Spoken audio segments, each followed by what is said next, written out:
living like I do in the West, in England, we have an abundance of food. You can go into a supermarket and there's any number of items of food from all around the world.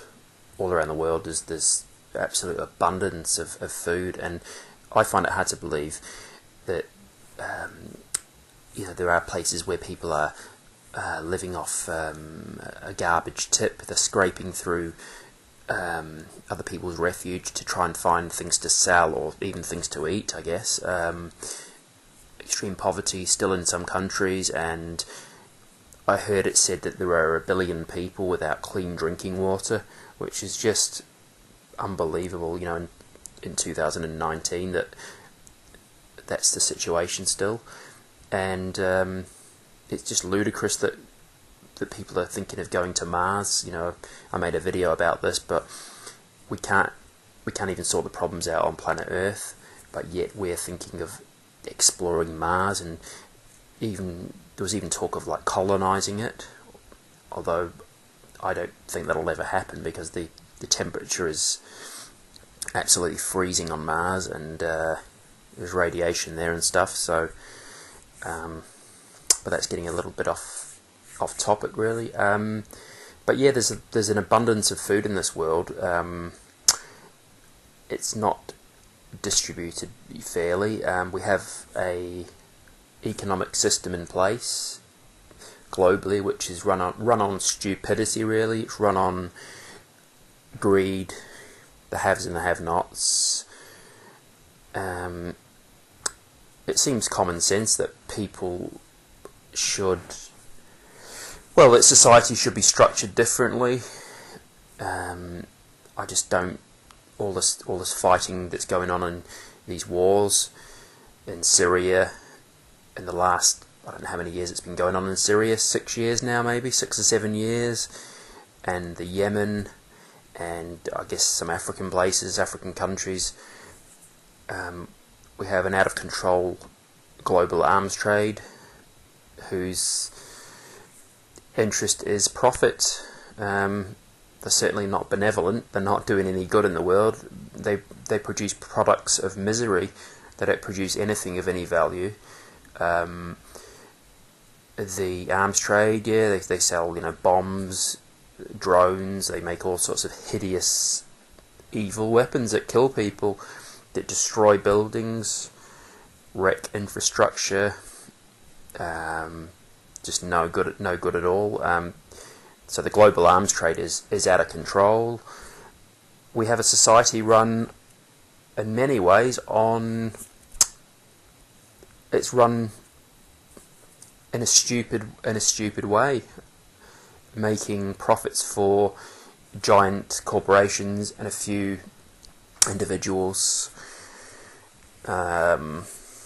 There's that statistic, isn't there, that the richest 9 or 10 people in the world own more wealth than the poorest, I don't know, whatever it is. We're all human beings, aren't we?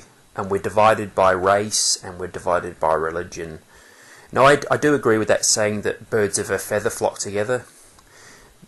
Birds of a feather, as they say, we flock together. So people, it's obvious what it means, but people who have things in common do tend to socialise together, and that's not necessarily wrong.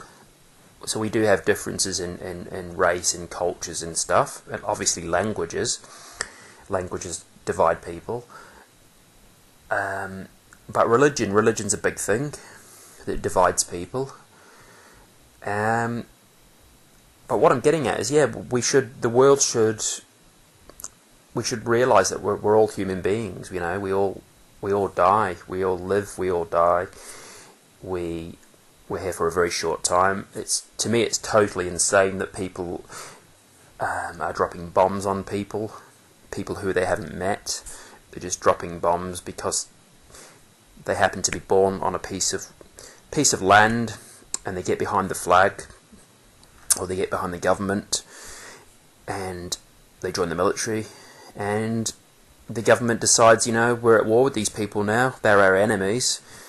So you're going to go over there and fire a machine gun at somebody. You're going to drop a bomb on someone, and then if you survive the war, you're gonna end up with psychological consequences where you're gonna be, post-traumatic stress disorder. You might suffer guilt, be suicidal, or have all sorts of mental health problems, because it's not normal to see people blown up. It's not normal to kill somebody, and it's not normal to see arms missing, people's heads being blown off, children dead, all sorts of stuff, the horrors of war. So why can't people get on? But I think the man in the street, or the woman in the street, the regular person, nobody wants wars,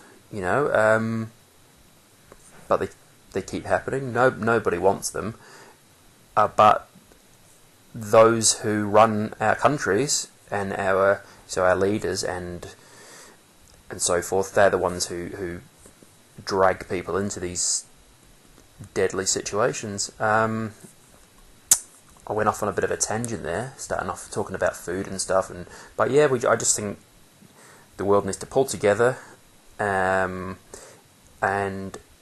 it needs to be civilised, because they say we're civilised man compared to, I don't know, living in caves and stuff, but how civilised are we?